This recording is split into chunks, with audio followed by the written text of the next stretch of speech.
पहली बार किसी space craft ने सूरज के एटमॉस्फेयर के अंदर दाखिल होने की हिम्मत की है। पार्कर सोलर प्रोब का ये कारनामा हिस्ट्री में हमेशा याद रखा जाएगा, क्योंकि इतनी ज्यादा गर्मी ना ही कोई मेटल बर्दाश्त कर सकता है और ना ही दुनिया का सबसे सख्त पत्थर। तो फिर सवाल उठता है कि आखिर पार्कर सोलर प्रोब इतनी गर्मी में मेल्ट क्यों नहीं होता। हजारों नहीं बल्कि लाखों डिग्री के टेम्परेचर में भी ये बिल्कुल परफेक्टली कैसे काम कर रहा है। दोस्तों, 1900 की शुरुआत में वैज्ञानिकों ने सूरज पर रिसर्च के दौरान एक अजीबोगरीब फेनोमेना नोटिस किया। वो सूरज से निकलने वाली लाइट की वेवलेंथ और उसके कलर से सूरज की गर्माहट का अंदाजा लगा रहे थे। ये काम जमीन पर बैठकर ही स्पेक्ट्रोग्राफ की मदद से किया जा रहा था। आपको यहाँ बताते चलें कि लाइट के कलर और उसकी वेवलेंथ का डायरेक्ट कनेक्शन उसके टेम्परेचर से होता है। जो नतीजा वैज्ञानिकों के सामने आया, उसने एक ऐसी मिस्ट्री खड़ी कर दी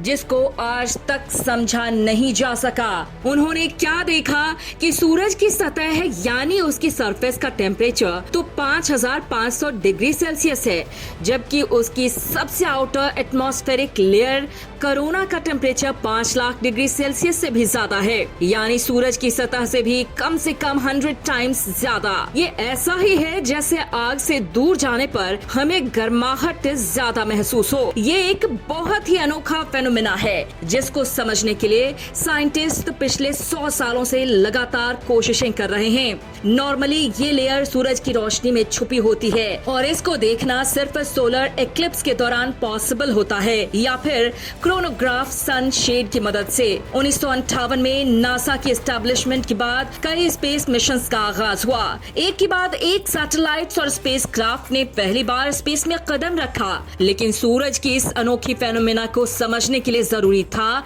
कि कोई ऐसा प्रोब बनाया जाए जो सूरज की कोरोना लेयर में जाकर जायजा ले और देखे कि आखिर वहाँ ऐसा क्या चल रहा है। वो प्रोब 5 लाख डिग्री सेल्सियस की गर्माहट में भी सूरज से निकलने वाली रेज पर स्टडी कर सके। पर जाहिर है ये काम इतना आसान नहीं था, क्योंकि ये इतनी गर्मी है जिसका अंदाजा लगाना भी काफी मुश्किल है। आयरन का मेल्टिंग टेम्परेचर 1500 डिग्री, जबकि दुनिया का सबसे सख्त मेटल टंगस्टन है और इसका मेल्टिंग टेम्परेचर भी 3422 डिग्री सेल्सियस है, यानी सूरज की सतह ही इन दोनों मेटल्स को पलक झपकते ही मेल्ट कर देगी। तो सोचिए, करोड़ों लेयर जहां लाखों डिग्री की गर्माहट है, वहां इनका क्या हाल होगा। पार्कर सोलर प्रोब की डिजाइनिंग और डेवलपमेंट तो एक मसला था ही, पर इसको सूरज तक पहुंचाना इससे भी बड़ा इशू था। सूरज, जिसने हमारे सोलर सिस्टम के प्लैनेट को आपस में बॉन्ड करके रखा है, उसके करीब जाना बहुत ही मुश्किल है। सबसे पहले तो ये समझ लीजिए कि अगर किसी सैटेलाइट को अर्थ के ऑर्बिट से निकालकर वापस अर्थ पर लाना हो तो उसकी स्पीड कम करनी पड़ती है, ताकि अर्थ की ग्रेविटी उस पर हावी हो सके और उसको अपनी तरफ अट्रैक्ट करे। इसी तरह अगर इसको अर्थ पर नहीं बल्कि किसी और प्लैनेट में भेजना हो तो इसकी स्पीड बढ़ाई जाती है ताकि वो अर्थ के ऑर्बिट से बाहर निकल सके।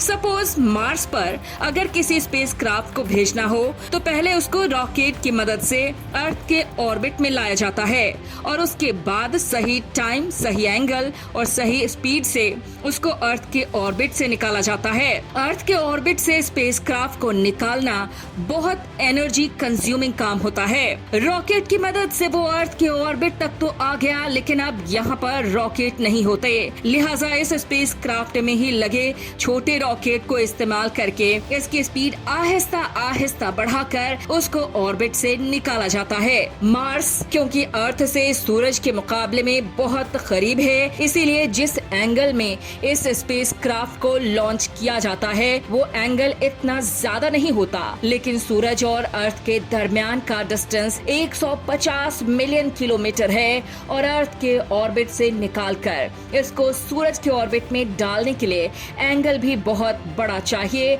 और जाहिर है एनर्जी भी। इतनी ज्यादा एनर्जी और पावर वाला रॉकेट आज तक बनाया नहीं जा सका है। लिहाजा नासा के एक्सपर्ट्स ने फैसला किया कि पार्कर प्रोब को सूरज पर भेजने से पहले इसको वीनस पर भेजा जाए। वीनस हमारे सोलर सिस्टम का दूसरा प्लैनेट है जिसकी ग्रेविटी को इस्तेमाल करके पार्कर प्रोब की स्पीड बढ़ाई जा सकती है। लेकिन यहाँ एक मसला था। मसला ये था कि वीनस एक छोटा प्लैनेट है और इसी वजह से इसकी ग्रेविटी भी कम है। जितनी स्पीड पार्कर प्रोब को सूरज के करीब जाने के लिए रिकॉर्ड थी उसके लिए जरूरी था कि वो वीनस का 24 बार चक्कर लगाए, तब जाकर वो सूरज के क्लोज्ड पॉइंट पर पहुंच सकेगा। 12 अगस्त 2018 को पार्कर सोलर प्रोब को केप कैनावरल एयरफोर्स स्टेशन से लॉन्च किया गया। इस मिशन के लिए नासा ने 8 सालों का टाइम प्लान किया है। सूरज के सबसे क्लोज पॉइंट तक जाने के लिए वीनस का सहारा 24 बार लिया जाएगा। हर एक चक्कर में 37 घंटे ऐसे होते हैं जिसमें सूरज पर रिसर्च करने का मौका मिलता है। यानी टोटल 8 सालों में ये प्रोब सूरज पर 900 घंटे की रिसर्च कर पाएगा। 28 अप्रैल 2021 ये वो दिन था जब नासा ने कंफर्म किया कि पार्कर प्रोब अपने 8वें चक्कर में सूरज की कोरोना लेयर में सक्सेसफुली दाखिल हो चुका है। कोरोना का मिस्टीरियस सूरज की सतह से भी 100 टाइम्स ज्यादा गर्म होना वाकई एक हकीकत थी जिसको पार्कर प्रोब ने भी वेरीफाई किया। लेकिन ऐसा क्यों है?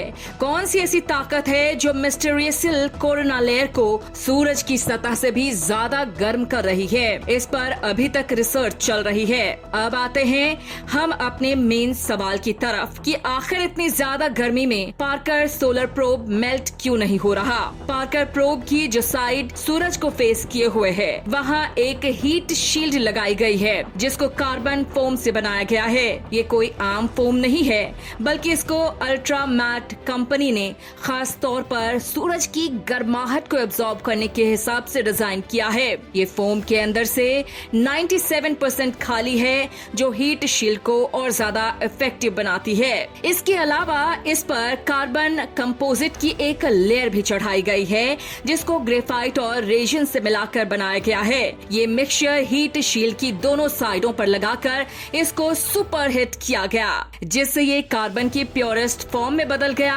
और हम सब जानते हैं कि कार्बन की हीट कनेक्टिविटी बहुत अच्छी होती है। और आखिर में इस हीट शील्ड की वो साइड जो सूरज की तरफ है उस पर व्हाइट सिरेमिक पेंट भी किया गया ताकि सूरज की ज्यादातर रोशनी अंदर दाखिल होने से पहले ही रिफ्लेक्ट हो जाए। हीट शील्ड के अलावा पार्कर सोलर प्रोब का पकाया हिस्सा ऐसे डिजाइन किया गया है कि वो हमेशा हर वक्त इस शील्ड की परछाई में ही होगा। पर इन सब चीजों के बाद भी पार्कर प्रोब ज्यादा से ज्यादा 2500 डिग्री सेल्सियस की गर्माहट ही बर्दाश्त कर सकता है जबकि कोरोना का टेम्परेचर 5 लाख डिग्री सेल्सियस है। अब ये इतनी गर्माहट कैसे बर्दाश्त कर रहा है ये समझना भी काफी आसान है।